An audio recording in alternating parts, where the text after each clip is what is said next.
आज हम पढ़ेंगे भारत शासन अधिनियम 1935। 1919 अपन ने पढ़ा, इसके बाद अपन शुरू करते हैं भारत शासन अधिनियम 1935। ये बहुत ज़्यादा इम्पॉर्टेंट है, ये एमपीपीएससी की यूनिट 6 में है।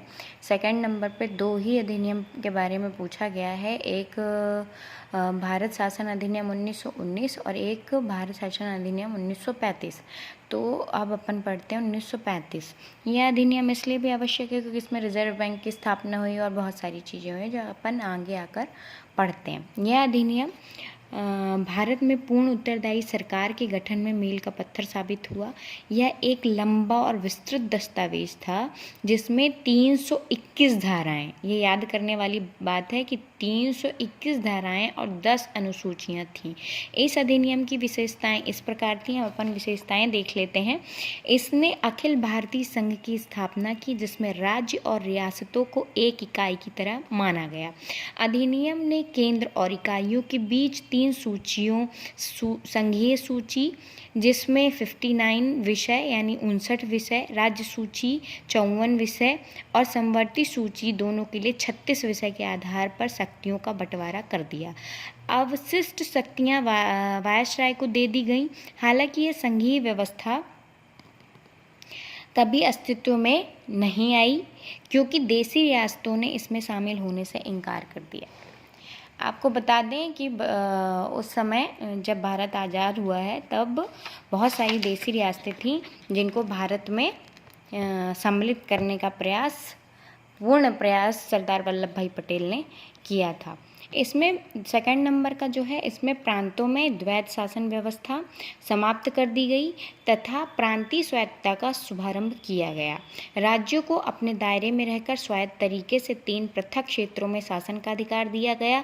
इसके अतिरिक्त अधिनियम ने राज्यों में उत्तरदायी सरकार की स्थापना की, यानी गवर्नर को राज्य विधान परिषदों के लिए उत्तरदायी मंत्रियों की सलाह पर काम करना आवश्यक था। यह व्यवस्था 1937 में शुरू की गई और 1939 में इसे समाप्त कर दिया गया। इसने थर्ड नंबर देखते हैं, इसने केंद्र में द्वैत शासन प्रणाली का आरंभ किया। परिणामतः संघीय विषयों को स्थानांतरित और आरक्षित विषयों में विभक्त करना पड़ा। हालांकि यह प्रावधान कभी लागू नहीं हो सका।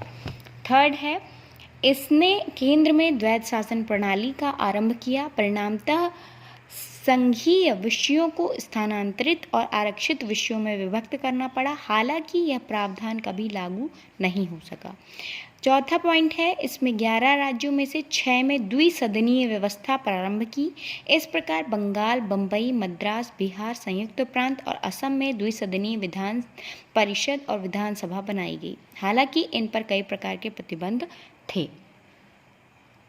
पांचवा है, इसमें दलित जातियों, अभी तक अपन ने पढ़ा कि सांप्रदायिकता जो फैलाई गई और इसमें केवल हिंदू, मुस्लिमों और ईसाइयों, सिखों को दिया गया था अलग निर्वाचन का।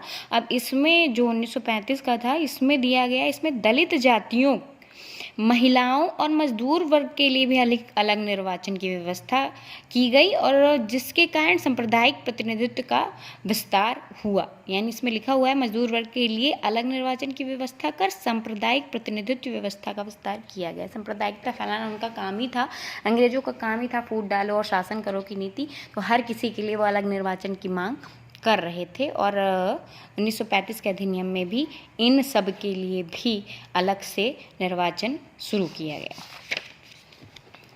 आगे पढ़ते हैं। छठवां नंबर है, इसमें भारत शासन अधिनियम 1858 द्वारा स्थापित भारत परिषद को समाप्त कर दिया। इंग्लैंड में भारत सचिव के सलाहकारों की टीम मिल गई। इसमें सातवां है, इसमें मताधिकार का विस्तार किया गया। लगभग 10% जनसंख्या को मत का अधिकार मिल गया। इसके अंतर्गत देश की मुद्रा, ये सबसे ज़्यादा इम्पॉर्टेंट है, जो कि ये सबसे ज़्यादा आया है इसमें कि इसके अंतर्गत देश की मुद्रा और साख पर नियंत्रण के लिए भारतीय रिजर्व बैंक की स्थापना की गई। 9 नंबर, इसमें न केवल संघीय लोक सेवा आयोग की स्थापना की बल्कि प्रांतीय सेवा आयोग और 2 या अधिक राज्यों के लिए संयुक्त सेवा आयोग की स्थापना भी की। 10वां लास्ट, इसके तहत 1937 में संघीय न्यायालय की स्थापना हुई।